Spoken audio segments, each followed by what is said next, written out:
उनका long term plan है, आपको दिख नहीं रहा है? धीरे धीरे बांग्लादेश से हिंदूज खत्म होते जा रहे हैं ना, हो गए ना पाकिस्तान से खत्म। ये इंडियन सब कॉन्टिनेंट अगले 70 सालों में मेजोरिटी मुस्लिम्स का ही होगा। और जो आप करते रहते हो ना, सनातन धर्म तो सनातन है, न आदि है न अंत है, कभी नहीं मिटाया जा सकता। मिटेगा, जरूर मिटेगा। आप यही एटीट्यूड रखो, पक्का मिटेगा। उनका प्रॉपर प्लान है, वो लंबी रेस दौड़ रहे हैं। लेकिन हमारे साथ क्या होता है? जब भी न्यूज में कुछ आता है तो हम सेंटी हो जाते हैं, चिल्लाने लगते हैं जोर जोर से कि ये कर दो वो कर दो, हैशटैग से बांग्लादेशी हिंदूज। और फिर क्या, जैसे ही कोई भी नई मूवी लगी थिएटर में वैसे ही चलो चलो देखने। अरे भाई क्या आया इस बार? पुष्पा का डुपट आया, चलो चलो देखने, चलो चलो। आज जो भयावह दृश्य हमें कोलकाता से देखने को मिल रहा है, ऐसे पता नहीं कितने इंसिडेंट्स बांग्लादेश में आए दिन हो रहे हैं इस समय।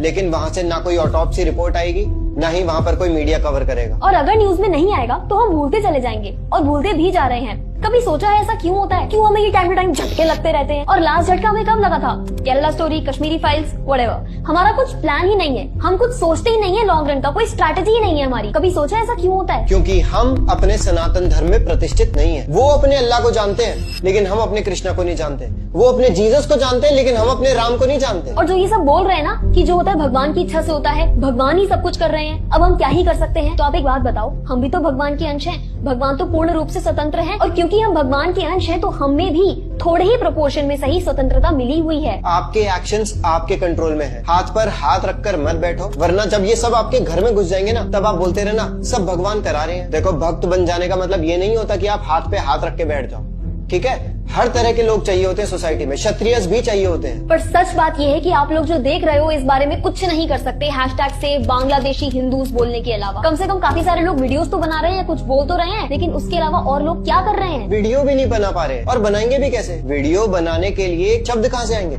शब्द आएंगे सनातन धर्म की नॉलेज से। अब जब सनातन धर्म की नॉलेज नहीं होगी तो वीडियो कैसे बनेगी? अपने सनातन धर्म के बारे में 90% ऑफ द हिंदूज कितना जानते हैं? भगवत गीता में टोटल कितने श्लोक? ऑप्शन दे दीजिए तो मैं बता सकती हूँ। लेकिन वहीं दूसरी तरफ उनके बच्चे को कुरान की आयतें पता है, वो लोग नमाज पढ़ते हैं, 5-5 बार दिन में नमाज पढ़ते हैं, इतने डेडिकेटेड है वो अपने धर्म के प्रति। लेकिन यहाँ पर आप बताओ, कितने लोग हैं, कितने हिंदू हैं जो दिन में 3 बार गायत्री करते हैं? और गायत्री तो छोड़ो, उपनयन संस्कार ही नहीं होता। उपनयन संस्कार भी दूर की बात है, उन्हें ये नहीं पता उपनयन संस्कार होता क्या है। तो आप सोचो, आपको दूसरी तरफ सच में उनका लॉन्ग टर्म प्लान नहीं दिख रहा। अब बहुत से लोग सोचेंगे, अरे हमें उनके लॉन्ग टर्म प्लान से क्या मतलब? अरे भाई, उनसे कुछ सीखो। वो लोग अपने धर्म में कितना प्रतिष्ठित हैं, और यहाँ पर हम क्या कर रहे हैं? हम अपना धर्म छोड़ते जा रहे हैं। अब वो लोग अपने धर्म में अगर इतना डीप डाइव करते चले जाएंगे, इतने स्ट्रांग होते चले जाएंगे अपने फेथ के प्रति, और हम यहाँ पर अपनी फेथ छोड़ते जा रहे हैं, तो क्या होगा? एक समय पर सिर्फ उनका धर्म हर जगह फैला हुआ होगा, और हम तो एकदम एक्सटिंक्ट हो जाएंगे। फिर हम कहते हैं कि अरे भगवान ऐसा क्यों कर रहे हैं, भगवान वैसा क्यों कर रहे हैं? भगवान कुछ नहीं कर रहे, ये सब हमारे कर्मों का ही नतीजा है। हम लोग रिएक्टिव हैं, हम लोग प्रोएक्टिव नहीं हैं। अगर हम पहले जाग गए होते तो आज ऐसा ना होता, और अगर हम आज जाग जाएंगे तो फ्यूचर में ऐसा नहीं होगा। आज जो बांग्लादेशी हिंदुओं के साथ हो रहा है, उसका कारण वो नहीं, हम हैं। हमारा यूनाइटेड ना होना है, हमारा सनातन धर्म की तरफ आते हुए डेंजर को डिटेक्ट ना कर पाना है। और जाग जाने का मतलब ये नहीं है कि कराटे सीख लो, सेल्फ डिफेंस सीख लो।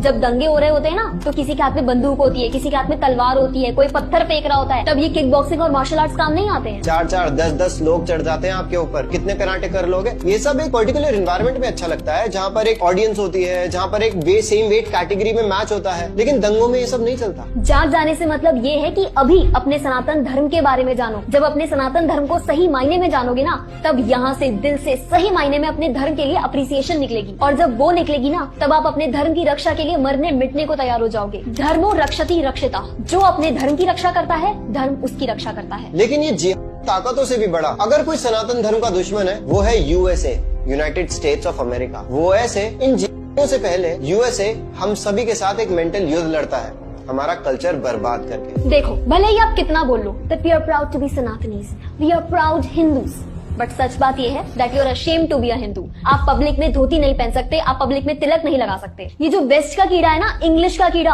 हॉलीवुड का भूत, यूएसए का भूत जो हमारे सर पर सवार है, इसे हम चाहकर भी, कोशिश कर भी अपने सर से नहीं उतार पा रहे हैं। Because the nightlife of Las Vegas is very good. At night you can enjoy every time. और ये भूत आपको चाहकर भी नहीं छोड़ रहा है, और छोड़ेगा भी नहीं। क्यों? क्योंकि जब तक आप सनातन तत्व को नहीं समझोगे, जब तक आप अपने शास्त्रों को नहीं उठाओगे, उन्हें रियलाइज नहीं करोगे, तब तक आपको सनातन होने पर गर्व होगा ही नहीं। क्यों?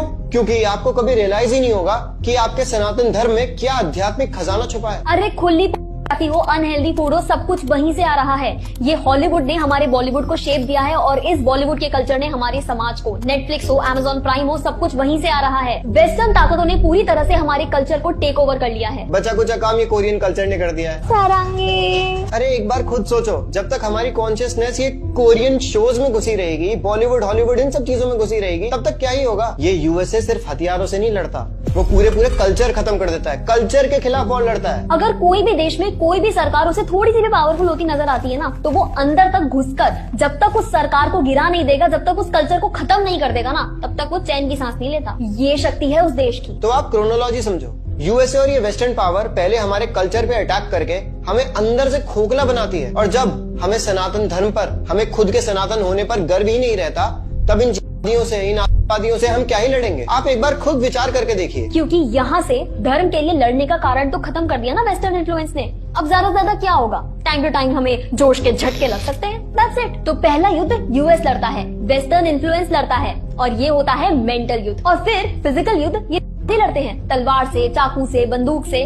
और फिजिकल युद्ध वो जीतता है जिसके पास लड़ने का एक स्ट्रॉन्ग कारण होता है, जो अपने धर्म में प्रतिष्ठित होता है। अच्छा, अब एक और कारण है यूएसए का हमारा सबसे बड़ा दुश्मन होने का, और वो है जियोपॉलिटिकल कारण। अब वो कैसे? यूएसए तो एकदम अपोजिट साइड है ना, वो तो हमसे सबसे दूर है। समझाते हैं, देखो कोई भी व्यक्ति होता है वो अपना घर परिवार बढ़ाने के बारे में सोचता है। वो सोचता है कि यहाँ पर जमीन ले लूं, जमीन लेने के बाद सोचता है चलो अब यहाँ पर एक प्लॉट ले लेता हूँ, प्लॉट के बाद चलो अपनी बीवी के नाम भी एक प्लॉट ले लेता हूँ। सोचता है ना, ये एक नॉर्मल ह्यूमन टेंडेंसी है, एक्सपैंड एंड बिकम पावरफुल। हाँ, भक्तों को, आध्यात्मिक मार्ग पर जो लोग हैं उनको ये सब शोभा नहीं देता, लेकिन ये एक नॉर्मल ह्यूमन टेंडेंसी है।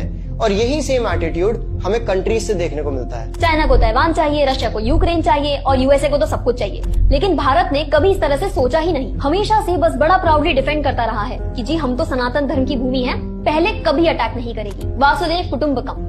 और यही कारण है कि आज अखंड भारत क्या से क्या बन गया है। और अगर ऐसा ही चलता रहा तो अगले 60-70 सालों में हम 25 से 30% और श्रिंक हो जाएंगे। वासुदेव कुटुंबकम कहने में तो बहुत अच्छा लगता है, that the world is one family, लेकिन यहाँ बात जो पॉलिटिकल पॉइंट ऑफ व्यू से हो रही है, ना कि आध्यात्मिक पॉइंट ऑफ व्यू से। क्योंकि आध्यात्मिक पॉइंट ऑफ व्यू से तो सभी भगवान के अंश हैं, हम सभी भगवान के दास हैं, लेकिन क्या वो आपको अंश मान रहे हैं? तो अब समय बदल चुका है। आज के समय पर हम बैकफुट पर रहकर हर समय डिफेंड करते हुए नहीं जी सकते, और यही कारण है कि हम आज कश्मीर को पाकिस्तान से बचाते फिर रहे हैं, अरुणाचल प्रदेश को चाइना से बचाते फिर रहे हैं। क्यों? क्योंकि हम बैकफुट पर हैं। आज के समय पर attack is the best defence. अगर हम ऑफेंस पर होंगे तो डिफेंस ऑटोमेटिकली हो जाएगा, और ये बात हमारी गवर्नमेंट, हमारे फॉरेन मिनिस्टर्स ये सब इजीली जानते हैं, उनकी टीम में ब्रिलियंट माइंड्स हैं। लेकिन अगर वो ये सब समझते हैं तो ऐसे समय पर एक्सपेंशन के बारे में क्यों नहीं सोचते? क्यों चिकन स्नेक को एक्सपैंड करके बड़ा करके राइनोज नेक नहीं बना लेते?